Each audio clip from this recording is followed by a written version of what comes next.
आम्हाला अतिशय आनंद आहे की या ठिकाणी नागपूरमध्ये संदीपजी जोशी आणि संपूर्ण टीमने एक अतिशय चांगलं महाआरोग्य शिबिर आयोजित केलं। वेगवेगळे हॉस्पिटल्स, शासकीय हॉस्पिटल्स असे सगळे एकत्रित करून या ठिकाणी हजारो जे पेशंट्स आहेत त्या पेशंट्सची तपासणी आतापर्यंत जवळपास 31,000 पेशंट झाले, पण 50,000पेक्षा जास्त पेशंट्सची तपासणी या ठिकाणी होईल। त्यातल्या ज्या पेशंट्सला वेगवेगळ्या प्रकारच्या उपचारांची आवश्यकता आहे, कोणाला ऑपरेशन्सची आवश्यकता आहे, तेही मोफत करण्याचं नियोजन या ठिकाणी केलेलं आहे। शासकीय आणि खाजगी क्षेत्रातले सर्व प्रथितयश डॉक्टर्स जे आहेत, उत्तम डॉक्टर्स आहेत, हे सगळे एकत्रित आलेले आहेत। त्यामुळे स्पेशालिटीचा फायदा हा नागरिकांना मोफत या ठिकाणी देण्याचा प्रयत्न आहे आणि अतिशय चांगल्या पद्धतीनं हे शिबिर या ठिकाणी आयोजित झालं आहे। भाऊ, हे सांगा, दिल्लीवरून तुम्ही काल आले, खूप बातम्या आल्या, चर्चा खूप आहे, वाढदिवस झाला आणि मी आज नागपुरात आहे, संध्याकाळी मुंबईत जाणार आहे, मी मुंबईतच आहे, मी महाराष्ट्रातच आहे।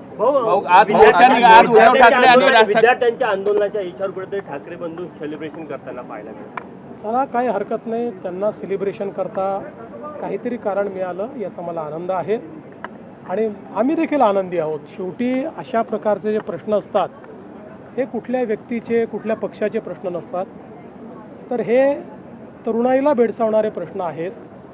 त्यामुळे त्या संदर्भात मोदीजींनी संवेदनशीलता दाखवत जे काही निर्णय केलेले आहेत, देशाचं हित महत्त्वाचं असतं, ते लक्षात ठेवून अशा परिस्थितीमध्ये जे काही निर्णय करणं आवश्यक होतं ते सगळे निर्णय मोदीजींनी केले आणि आता सोमवारी उद्या मला असं वाटतं की विधेयक देखील लोकसभेमध्ये त्या ठिकाणी मांडलं जाणार आहे की ज्यातनं पुढच्या काळामध्ये आमच्या तरुणाईचं जे भवितव्य आहे हे सुरक्षित राहण्याकरता कठोरतम कायदा हा देशाच्या आणि जगाच्या इतिहासात असा कायदा कुठेच झालेला नाही, असा कायदा करण्याचा जो काही निर्णय केलेला आहे, मी खरोखर मोदीजींचे त्याबद्दल आभार मानतो।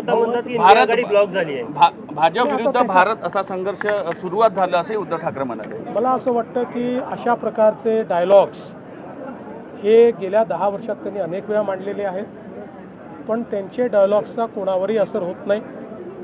संपूर्ण भारत मोदीजींच्या पाठीशी आहे। एक रात्री 1 वाजता टाकलेला मोदीजींचा व्हिडिओ हा इंस्टाग्रामचे जगातले रेकॉर्ड तोडतो, याच्यावरूनच लक्षात येतं की भारत कोणाच्या पाठीशी। राज ठाकरे गडकरी साहेबांवर बोलतात।